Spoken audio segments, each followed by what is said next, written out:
The numbers, they don't lie. It's something that I'm always saying, and I will continue to say. If you see so many records in football, Cristiano is there in the top of the list, so it's one record more. I knew it, my potential in football and my potential outside the football. Don't surprise me, to be honest. I knew it that I'm going to reach that number for many reasons. But deep inside I was happy. It's one of my goals, and money is your motivation for football. No, but helps, in my opinion. You have to work. I try to do it almost every day. This is why I'm in a top level many years. I think it's not by coincidence. It's because I do it extra outside the pitch. When I'm 12 years old, most of the people told me, Cristiano, you are a very good talent player, but you are very skinny, very slim. And I put it in my mind, the body we can improve.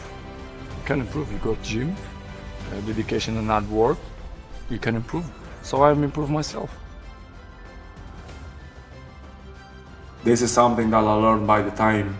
Even in the worst moments, you have to make the things smooth, you know, because not only when you are in a good moment, that's not gonna come the bad moments. Try to find the balance for everything, in the good moments and in the bad moments. And this is something that I learned, because I learned so many things. I saw other perspective of the life. Everything happened for a reason. I believe on that. Best words, it's dedication and hard work. To achieve this kind of things, you need to work hard and, you know, be a great professional, be serious in your job. And this is what I try to do. You know, to be here for 8th time, I think is not by coincidence. It's because, you know, we all have talent, but talent without the work, it's nothing. The best players always follow the best players. They want to be in the top of the game because the other ones, they are there. You know, you cannot rest or sleep because the other one can pass you. Of course, we fight with everyone. With Neymar, with Messi, with Lewandowski, with Dwayne, you know, with the top of the best players in the world. So, I mean, this is not fighting, but it's hard, it's healthy. You know, comparisons is healthy, and we fight, you know, to be the best. This is why it's my main point, it's my motivation, it's to be better than them. For me, the most important thing is the mentality. For you to be professional, help the team, the right mentality, self-talk positive. I think it's all the details depend on you. If you are proud of yourself and you have some dignity, I think you have to do it much more. New year, I try to improve even different things and better things. I looked to myself and I say, Cristiano, what you can do it better to improve your level? We failed too many times. We have so many uncertainty in our life that we have to be capable when we are down to stand up. It's part of the journey, it's part of the process. It's part of our education. In my case, I learn the most when I'm down. And it's good that these certain moments happen, because when you are in the top of the wave, you don't see under what's going on.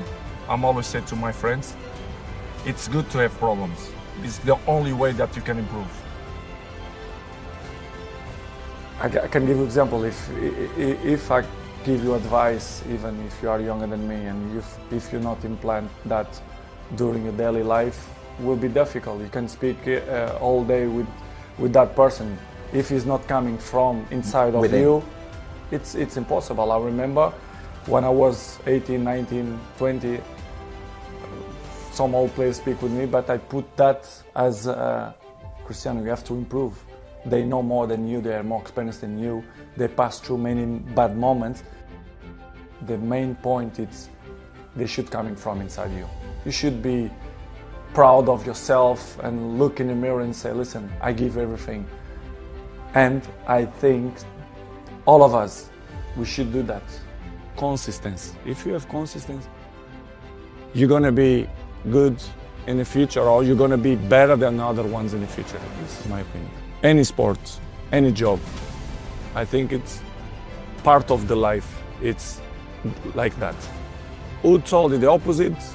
They are not part of this world, in my opinion. If you want to achieve successful, it's the only way. Everything, not only sports, any job is the same way. The same. If you are not consistent more than other ones, if you don't do add something more than other ones, you're never gonna be number one like me. You know, when I was a kid, 11, 12 years old, we don't have money. And we live with in the same place that the other place, the younger places, because I live in Madeira, and I look my family 3 in 3 months. It was hard, so very hard periods without the family. And later night, like 10:30, 11, we are a little bit hungry. So we had a McDonald's next to the stadium where we live, and we always go to the back door and knock the door. Hey, any burgers left? And Edna and 2 more girls, which they are unbelievable. I never find the girls again. I speak with some people in Portugal to try to find where is the girls, because I don't find them. And they closed at McDonald's. But I hope if this interview will help to find that girls, I will be so happy, because, you know, I want to invite her to come to Turin or Lisbon, to come to my house, to have a dinner with me. And I want to find these girls, to be honest. I want to give something back, because that period was a period that I was appreciated so much. So it's something that I never forgot that moment. I think continuing to have the belief in myself and not letting that veer off since I was young. Since I've been told from my teachers that I would never amount to nothing. The bullying or the things that you face, the adversity you face, the discrimination, and just continuing to keep your head up, continuing to march on ahead towards your dream and never losing sight in that. I think that's definitely for sure the most difficult thing, is keeping your goal and your eyes set on that and not being distracted, not giving up. The easiest thing in life is to give up on whatever you're focused on or whatever you're hopeful for. The hardest thing is to keep going, but we have to continue to hold on. And I would imagine for so many people out there, that is probably the most difficult thing. Success there's a lot less learned in success. It's like the tip of the iceberg. It's the losses and it's the failures and it's the continuously, just the perseverance that you need to do. Like, I love that image of the iceberg where you see the sea level and the iceberg on the top that everyone sees, but below is what people don't get to see, and it's relevant for every single person out there. Mm-hmm. It's finding your core. It's letting yourself know it's okay to feel the pain. It's okay to accept that you're failures, and put it on you. It's like it's just another notch on your belt that is going to make you stronger. And just knowing that is the case. I've failed so many more times than I've succeeded, so many more, and that people don't even know maybe necessarily about or see. And still today, I'm making those failures, those mistakes, or making mistakes. But I know that that's a part of the journey. That's what I'm then harnessing, and that's what's making me strong. My favorite quote is from Maya Angelou, when she said, "We are all powerful beyond measure." That really hit home also for me. That's my favorite quote, because really we do limit ourselves. We get in our own way, right? Along with the other things that get in our way. But a lot of our fear stops us from driving forwards, from progressing. And that's why I do the craziest things. I jump out of planes. We often live in fear of what people think. How you're going to be judged, how you're going to be received. If you're very outspoken, you're going to lose your job, you're going to be fired. I've always been an outspoken person. I think that's just been a quality. I've never been a follower. I don't like to conform to how people expect, what people expect from you. As I said, I was having a success, and I was like, okay, now I'm at the top. What can I do with it? I was winning, and it was giving me that tip of happiness, but then I would kind of drop back down to normality, and there was something missing. And it was that purpose, really, or understanding what that purpose is, and understanding why you've been put here, why you've been given the platform that you've been given, about learning to be selfless, which is difficult to do if you're not loving yourself and not in a good place. So I think it all comes to us hopefully at a time, a certain point in our lives. All you can continue to do is try to, with that Maya Angelou quote, is about shining your light as bright as you can possibly get it, and hope that by doing it, I think you automatically encourage the people around you to want to do the same. My place in the world. I don't feel like I don't belong anymore. I feel like, I've got a place and I've got a purpose, and I think a lot of people are struggling to find that purpose, but it's okay. You will find it. Do not give up. Keep getting up, just keep saying those things to yourself, and you will eventually find it. Never give up. That's been like the slogan in the back of my mind every single day. You'll always be learning, and that's what I learned from Nelson Mandela. He was like, I'm 90 and I'm still learning today. And I was like, what can you tell me? It's like, I'm still learning today, and it's okay to be learning. You're always going to be learning something new and growing. So, but when you have success, it's so short-lived. It's like, it really is really short-lived. You win a race, then you go home, and there's a huge come down like 1 or 2 days later. And you're trying to balance those emotions, that emotional roller coaster. The last few years, really understanding that it's about the bigger picture. I'm fighting for something far greater than winning a race. I'm really fighting for change in the world. There are so many great people out there that are doing really great things, and I want to be I want to be a part of that inspirational energy bubble that people are a part of. I think what it means to be a man is to be accountable, is to be accountable and stand up to the mistakes you've made. It's okay to fuck up.